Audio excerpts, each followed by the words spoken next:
नमस्कार दोस्तों, आप लोगों का हमारे चैनल में स्वागत है। आज हम सीखेंगे नंबर सिस्टम, जिसको कहते हैं संख्या पद्धति। यदि आप इसके बारे में नहीं जानते तो आप मैथ में कुछ नहीं कर सकते, क्योंकि यह जैसे होता है ना, घर बनाने के पहले एक नींव की आवश्यकता होती है, उसी तरह एक मैथ पढ़ने के पहले जो इसकी जो डिफिनेशन है, परिभाषा है, आपको आप समझना पड़ेगा, क्योंकि बिना समझे आप मैथ में जो होता है ना, आप सर्वाइव नहीं कर पाएंगे। ठीक है, चलिए शुरू करते हैं बिना किसी देर के। यदि आपको वीडियो अच्छे लगे तो वीडियो को लाइक कर दीजिएगा, और मैथ में अच्छा नंबर करना चाहते हैं तो हमारे पेज को सब्सक्राइब करें, ताकि आपको ऐसी वीडियो मिलती रहे। चलिए शुरू करते हैं बिना किसी देर के।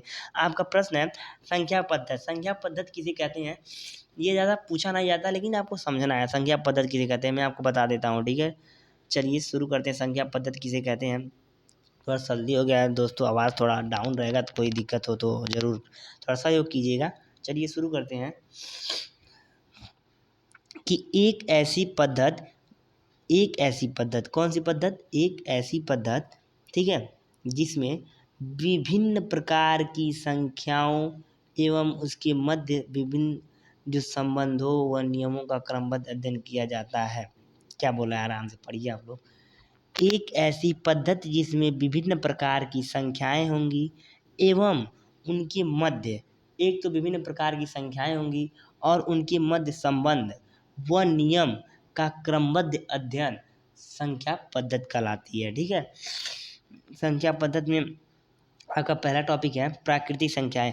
प्राकृतिक संख्याएं किसे कहते हैं। प्राकृतिक संख्याएं दोस्तों वे संख्याएं होती हैं जो गणना में प्रयुक्त की जाती हैं, प्राकृतिक संख्याएं कहलाती हैं। प्राकृतिक संख्याएं कौन सी संख्याएं कहलाती हैं, जो गणना में प्रयोग की जाती हैं। गणना में क्या किया जाता है, एक गणना में प्रयोग किया जाता है दोस्तों, जैसे कि आप जानते हैं 1 2 3 4 5 6 ऐसे अनंत तक आप गणना करते हैं। गणना करने के लिए इसी संख्या का प्रयोग करते हैं, उसे कहते हैं प्राकृतिक संख्या। ठीक है, चलिए आगे देखते हैं। आगे है पूर्ण संख्या। पूर्ण संख्या उसे कहते हैं जिसमें यदि प्राकृतिक संख्या का साथ, जो प्राकृतिक संख्या होती है, यदि उसमें शून्य को भी शामिल कर दिया जाए, शून्य को भी शामिल कर दिया जाता है, तो वह संख्या पूर्ण संख्या बन जाती है। जैसे प्राकृतिक संख्या आप जानते हैं कौन कौन थी, 1 2 3 4 अनंत तक थी। जब उसमें आप शून्य को शामिल कर देंगे तो ये क्या हो जाएगा, पूर्ण संख्या हो जाएगा। ठीक है, चलिए आगे चलते हैं। अगला टॉपिक आपका है पूर्णांक। पूर्णांक आप लोग जानते होंगे, नहीं जानते, चलिए बताते हैं। नॉर्मल एक नंबर ट्रिक्स के, ठीक है। सभी पूर्ण संख्याएं तथा ऋणात्मक संख्याएं, सभी पूर्ण संख्याएं तथा ऋणात्मक संख्याएं पूर्णांक कहलाती हैं। चलिए आपको बताता हूँ। एक पूर्णांक किसी को कहते हैं, देखिए एक लाइन बनाइए। जीरो होता है, इधर जो होता है राइट में प्लस होता है, इधर माइनस होता है। ठीक है, +1 +2 +3, ठीक है, इधर होगा -1 -2, ऐसे चलता रहेगा, अनंत तक रहता है। ठीक है, तो देखिए बोला है कि सभी पूर्ण संख्याएं, यहाँ से जीरो से लेकर अनंत तक क्या है, पूर्ण संख्याएं हैं, तथा ऋणात्मक संख्याएं, यहाँ से इधर लेके ऋणात्मक संख्याएं हैं। ठीक है, पूर्णांक कहलाती हैं। इन दोनों को जब जोड़ देंगे क्या कहलाएंगी, पूर्णांक कहलाएंगी। ठीक है, यही है, इसी को बस कहते हैं पूर्णांक। अब ऐसे लाइन बना लेंगे, ठीक है, लाइन बना के इधर बीच में जीरो और इधर 1 2 3 ऐसे अनंत तक प्लस, इधर -1 2 3 माइनस में रहेगा। ठीक है, उसी को कहते हैं पूर्णांक। अगला है धन पूर्णांक। किसे कहते हैं, धन पूर्णांक। सभी प्राकृतिक संख्याओं को धन पूर्णांक कहलाती हैं। प्राकृतिक संख्याएं क्या, प्राकृतिक संख्या आप लोग जानते हैं कौन सी, किसी को प्राकृतिक संख्या कहते हैं, 1 2 3 4 5 ऐसे अनंत तक, इन सभी को प्राकृतिक संख्या कहते हैं। और प्राकृतिक संख्या इन्हीं को ही धन पूर्णांक संख्या भी कहते हैं। आगे चलते हैं। ऋण जो है, ऋण पूर्णांक किसे कहते हैं, सभी ऋणात्मक संख्याएं ऋण पूर्णांक कहलाती हैं। ठीक है, जैसे कि आप ये चार्ट बना लिए, नंबर सिस्टम बनाने आता है ना, ये जो बोले हैं जीरो, ये प्लस, ये माइनस। ठीक है, इसके इधर जो रहेगा उसको बोलते हैं धन पूर्णांक। ठीक है, और इसके इधर जो रहेगा इसको बोलते हैं ऋण पूर्णांक। ठीक है, ये आपको पता चल गया। इसके इधर जो राइट में आएगा उसको धन पूर्णांक, क्योंकि इधर की जो संख्या होती है धन में होती हैं, इधर की जो संख्या होती है ऋण में होती है, इसलिए इसको ऋण पूर्णांक बोलते हैं। और इन दोनों को जोड़ को क्या बोलते हैं, पूर्णांक बोलते हैं। ठीक है, पूर्णांक। जैसे कि आप लोग देख लीजिए, हम कहते हैं जैसे कि ये हो गया पूर्णांक। अब पूर्णांक के दो होते हैं, एक होता है ऋण पूर्णांक, ठीक है, एक होता है धन पूर्णांक।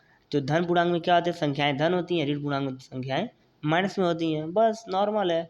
चलिए सीखते हैं परिमेय संख्याएं। परिमेय संख्याएं किसे कहते हैं, वे सभी संख्याएं जिन्हें p/q के रूप में लिख सकते हैं परिमेय संख्या कहलाती हैं। p/q के रूप में मतलब कि जैसे कि 2/3 है। ठीक है, p जो होता है दोस्तों, p ऊपर वाला q हर, तो p को हम बोलते हैं फ्रेंड अंश। ठीक है, और क्यू को हम लोग बोलते हैं हर, जिसको हम अंश बटे हर के रूप में लिख सकते हैं या पी बाई क्यू के रूप में लिख सकते हैं। वो सभी परिमेय संख्याएं होती हैं। परिमेय संख्याएं में एक भी होती है, जैसे 2 होता है ना, 2 को हम लोग लिख सकते हैं 2/1। तो ये ऊपर वाला पी हो गया, नीचे वाला क्यू हो गया, तो ये परिमेय संख्याएं हैं, ठीक है। और आगे देखते हैं, जैसे कि 0 है, ठीक है, 0 को हम लिख सकते हैं 0/1। तो 0 क्या है, ये पी है, ये क्यू है, इसको हम पी बाई क्यू के रूप में लिख सकते हैं, ये क्या है, परिमेय संख्याएं हैं। आगे देखते हैं, आपका अगला टॉपिक है अपरिमेय संख्याएं किसे कहते हैं। वे सभी क्रियाएं, मतलब वे सभी संख्याएं जिन्हें पी बाई क्यू के रूप में नहीं व्यक्त किया जा सकता है, मतलब कि उन्हें पी बाई क्यू के रूप में नहीं लिखा जा सकता है, ठीक है। जैसे कि उसके लिए बोलते हैं जो संख्याएं अंडर रूट में होती हैं या जिसका जो मान दशमलव में होता है, पॉइंट में होता है, जैसे कि 1.21, ये अपरिमेय संख्या है। अंडर रूट 3 ये अपरिमेय संख्या है। अब ये मत बोलिएगा अंडर रूट 4 अपरिमेय संख्या, नहीं, जब अंडर रूट 4 को आप बाहर निकालेंगे क्या हो जाएगा फ्रेंड, अंडर रूट 4 को बाहर निकालेंगे 2 हो जाएगा, ठीक है। 2 क्या है, परिमेय संख्या है, ठीक है। वो सभी जो अंडर रूट में संख्याएं होती हैं जो बाहर निकलते समय वह दशमलव में उनका आंसर आता है, ठीक है। 3 को बाहर निकालेंगे उसका आंसर दशमलव में आएगा, ठीक है। तो वो क्या हो जाएगा, वो अपरिमेय संख्या हो जाएगा, ठीक है। यही मैंने उदाहरण में दे दिया। और यहाँ पे एक जो अपवाद है उसको लिख सकते हैं पाई, ठीक है, क्योंकि पाई को आप लिख सकते हैं फ्रेंड 22/7। 22/7 मतलब कि पी बाई क्यू, इसको आप परिमेय संख्या बोलते हैं, लेकिन नहीं, इसका जो मान होता है 3.14 होता है, ठीक है, इसलिए इसको अपरिमेय संख्या बोलते हैं, ठीक है। तो पाई क्या है, आप लोग याद कर लीजिएगा, जो पाई है बहुत इंपॉर्टेंट होता है दोस्तों। पाई जो है वो अपरिमेय संख्या है, ठीक है। चलिए आगे चलते हैं, आपका अगला है वास्तविक संख्या। ये आप लोग जान लीजिएगा, वास्तविक संख्या उस संख्या को कहते हैं कि जो परिमेय संख्या और अपरिमेय संख्या के योग को ही वास्तविक संख्या कहते हैं। दिया वे संख्याएं जो या तो परिमेय हो अथवा या अपरिमेय हो या दोनों के योग को वास्तविक संख्या कहते हैं। जैसे कि देखिए, आप ये जानते हैं कि 2 क्या है, परिमेय संख्या है, अंडर रूट 3 क्या है, अपरिमेय संख्या है। इन दोनों को क्या बोलेंगे, ये तो परिमेय परिमेय, इन दोनों को क्या बोलेंगे, वास्तविक संख्या, ठीक है। क्योंकि परिमेय है या अपरिमेय, परिमेय और अपरिमेय संख्या के योग को वास्तविक संख्या कहते हैं, ठीक है, नॉर्मल है बस। और सम संख्या वे सभी संख्याएं जो 2 से पूर्णतः विभाजित हो जाए सम संख्या कहलाती हैं।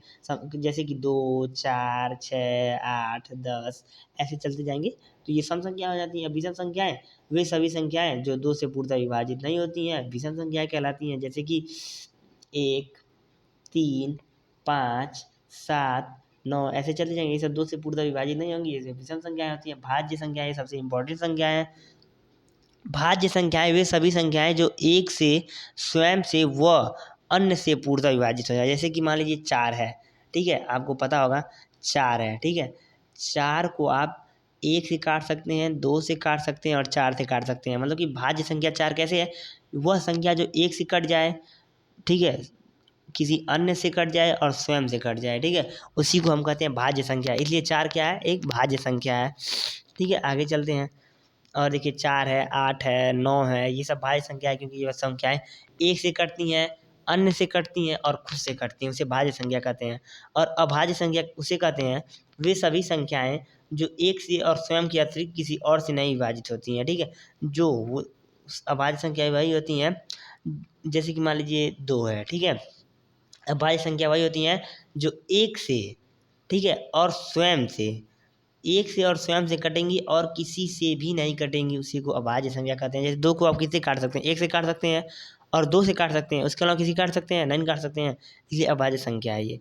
जैसे कि 5 हो गया, चाहे 3 हो गया, 3 हो गया, जैसे कि मान लीजिए 3, इसको भी आप 1 से काट सकते हैं और स्वयं से काट सकते हैं। स्वयं का मतलब 3 से केवल काट सकते हैं, 1 और 3 से काट सकते हैं, ठीक है।